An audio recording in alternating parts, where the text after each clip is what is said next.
All right, so we're going to go a little bit more into Jameel Rawls' research as we proceed to give you what you need. First things first, about the conspiracy stuff, right? A lot of people think, okay, conspiracies, there's an ultimate conspiracy of people controlling stuff, people running stuff. I need to find out who these people are, how this stuff works, what kind of groups are involved. You're going to strike out on that level because ultimately it's all about beliefs. When you get to the core of what's going on, it's about beliefs. For instance, look at the 2Pac Shakur, Biggie Smalls feud. Now, I always thought for years that 2Pac Shakur was perhaps murdered by Baby Lane. I think his real name was Orlando Anderson. Supposedly, he was a Compton Crip. He was a gang member. Just a dude from the hood. In Compton, California, USA, and because of that, people thought he killed Tupac. There was a lot of speculation as to how he did it, and the things around Tupac at that time, him being in Vegas at the casino, it didn't add up. And then people said, okay, well, Suge Knight did it. Suge Knight is, pretty much a gangster. And Suge Knight did this for whatever reason. Now we're being able to see through that. And we're able to see, it's very obvious this whole thing was fabricated and the man did not get killed. He might not even have been there. That's going to hit a lot of people out of left field. He might not even have been there in Las Vegas that night. That's really gonna make some people speculate when I say that. But so therefore, then you say Tupac didn't die. Wait a minute. What about all the negativity? How much negativity did that scenario create? How much anger and fear and panic? What kind of mind state did that aid and assist people to create within the public domain? Now look at Biggie. When if Biggie really didn't die? As Tretch from Naughty by Nature said in one interview, he said two of the biggest rap legends are walking around, no one knows nothing about it. I can completely see Biggie not dying either. If Tupac did not die, then when it comes around to the Tupac and Biggie thing, you can't forget about New Jersey. Gaddafi.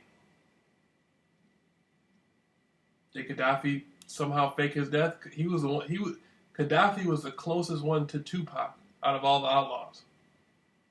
So it makes sense for Gaddafi to fake his death to be with the person he's closest to. Okay.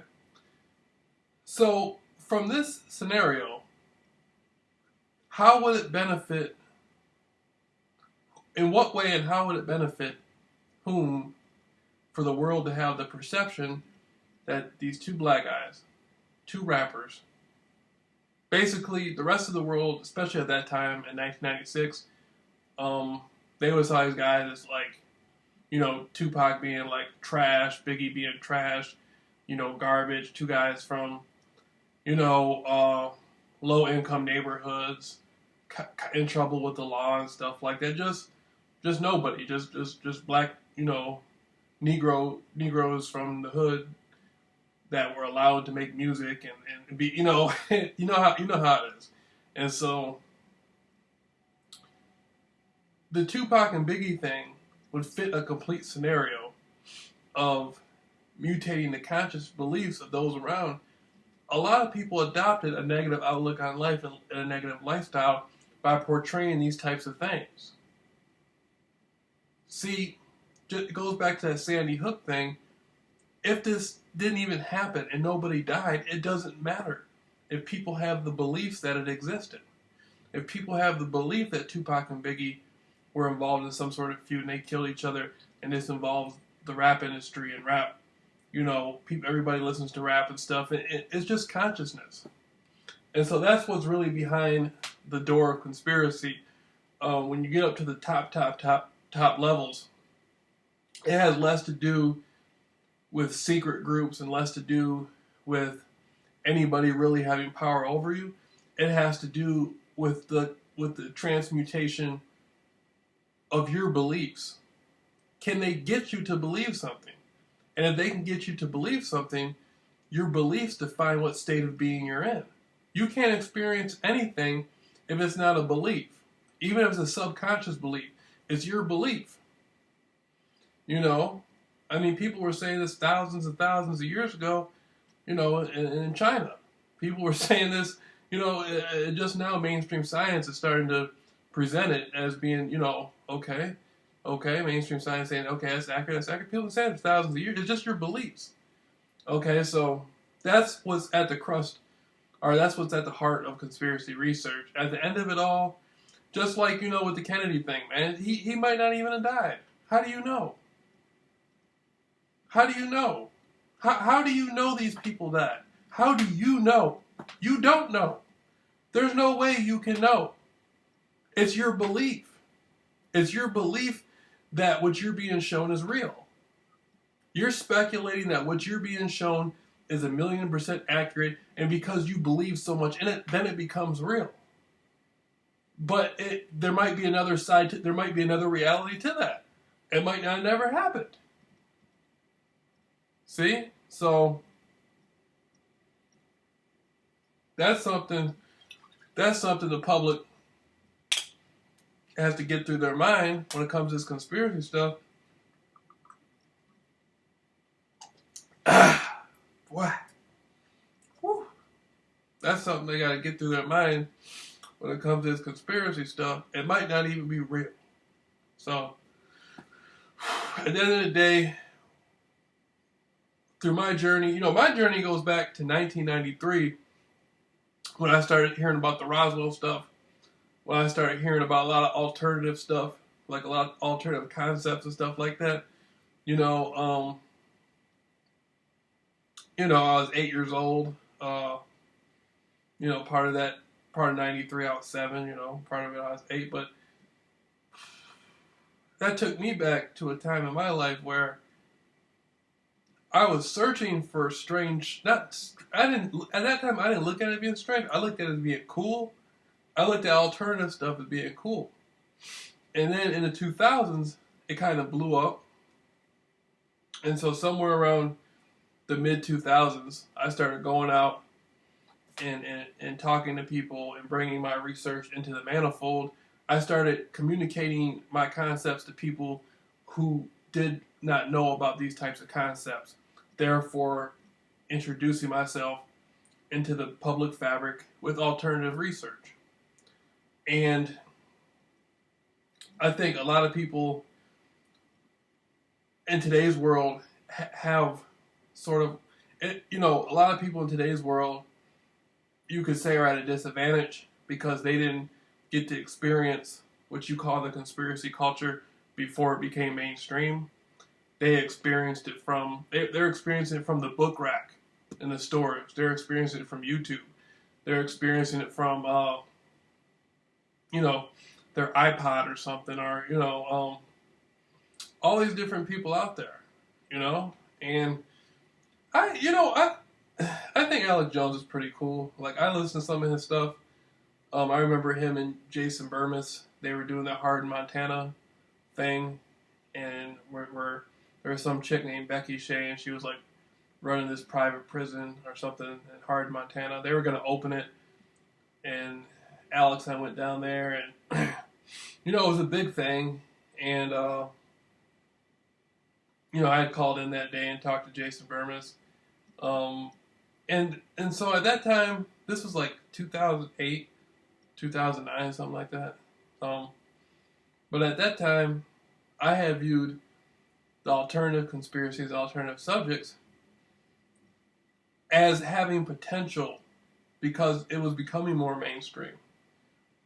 And what I realized is, though it's becoming more mainstream, more people are looking for the light instead of becoming the light.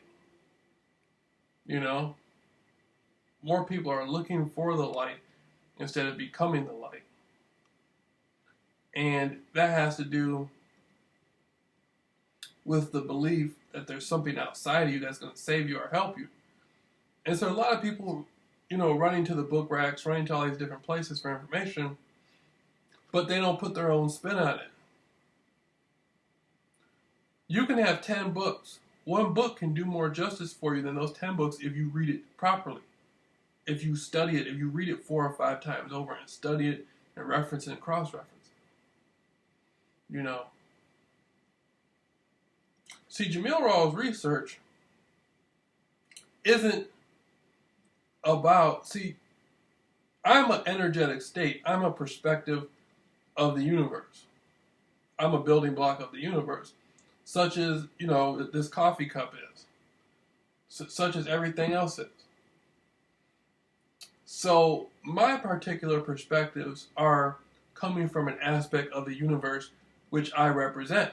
Everybody else and everything else represents a different aspect of the universe. And it's all truths are true. If you believe something to be true, it's true for you. It might be, other people might agree with that truth. And if two people have two different, a lot of people come into this stuff expecting there to be one truth, one truth, one truth. I thought that way too. For a long time, for years, I used to think there's only one truth. It's only going to be, did the KGB do it? Did the CIA do it? Blah, blah, blah. It's not really like that. It's more fluid and malleable than you think. And people are sort of lost in looking for guidance, looking for leaders. I think a lot of people go through their life and they never take action on stuff. And then they get to a certain point in their life where they know they haven't taken action. And then it becomes a thing where they kind of like look at everybody and everything who is taking action as being sort of like an attack upon them. There's a lot of people out there who are successful at what they do. And when I view these individuals, I think, man, isn't that something? This person is being successful at what they're doing. Is what you're successful at. Are you going to be successful at what you're currently doing, or you want to be successful at something else? A lot of people are stuck in a victim mentality. So they're successful at their victim mentality. A lot of people refuse to accept themselves as being powerful building blocks of the universe. They want other people to be that for them. And then they're dissatisfied with the results of that.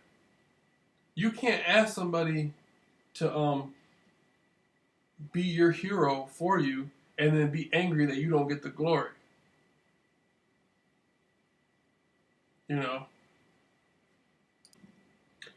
Alright, so Jameel Rawls' research in 2016 is going to be a little bit more like a company. Before we did things and we put things out there, just sort of like amateur conspiracy. Most of my interviews, like you can hear the phone ringing. I just did an interview with Lord Eisenhower. You can still hear the phone ringing in the background and stuff. It's not that I don't know how to edit that out. It's just that I try to keep it sort of like, I don't know, I sort of like the amateur way of doing stuff. But, as we proceed to give the people what they need, we're going to have to step it up and make things a little bit more rounded for more individuals. I'm starting to get emails from people, some guy from England emailed me recently about like channeling and my concepts on channeling. I got people from Africa who've put contact into me. There's a lot of people coming out of the woodwork, and so I think my expectations are going up. One of the things I want to do is show people how to do your own conspiracy research. A lot of people get lost. They look at conspiracy research, and they're not really sure how conspiracy researchers come to the conclusions they come to. Like many good detectives, a lot of the stuff is instinct. It has less to do with fact-based finding and paperwork and all this stuff. It has more to do with how you feel what's going on is going on, and you go on your hunch. The best detectives out there use psychics. And that's what Jameel Rawls research is deeply involved with, is using people who channel, that's psychic.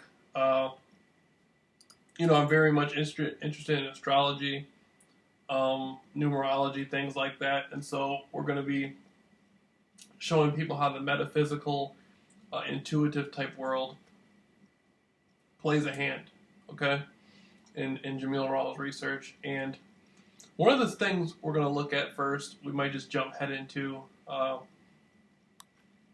what's the mystery behind 2Pac Shakur? My take is he did not die. It doesn't mean he's not dead now. It just means he did not die when they say he died. I think he's even alive now. And of course, we're probably going to have to add Biggie in there. And like I say, don't forget about New Jersey. What I mean by that is Gaddafi. He was the closest to Tupac. And they said he died in New Jersey like a week after they said Pac died, a couple weeks. So we're going to have to look into that. The guy who the guy who hacked the CBS signal, who was broadcasting on the CBS network back in '87. That's something I'm interested in. The Titanic, what really happened with the Titanic, that's something I'm interested in. We're going to be doing a lot more interviews at Jameel Rawls Research. We're going to be doing, I got some interviews coming out with people that I haven't interviewed before. I got an interview coming out with somebody I had interviewed before. We're going to be doing, what I like to do is I like to do interviews with people who are well known, and I like to do interviews with people that have never been heard before. The only bad thing with that is a lot of people who have never done interviews before are usually afraid. They'll say, I'm down, I'll do the interview. But a lot of times at the last minute they get scared. So it's a little challenging to find people who are up to do an interview who've never done one before. And I just, I do it over the phone. Like I said, you can hear the phone ring in the background and all that stuff. But, so we're starting to leave. Now this is going into 2016.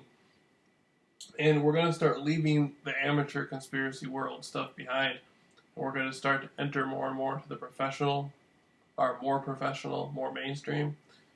And so, a lot of this stuff, I don't see, the reason why I don't like the mainstream stuff is because it's so watered down. The more public you get, the less you can talk about, and the less people are going to, the more basic it gets. So maybe not. Maybe we won't. Maybe we'll just say fuck it, and not try to brush it up a little. Maybe we'll just keep it. Maybe we'll just keep it amateur. Hell, that's what we'll do. We'll just keep it amateur. Fuck it.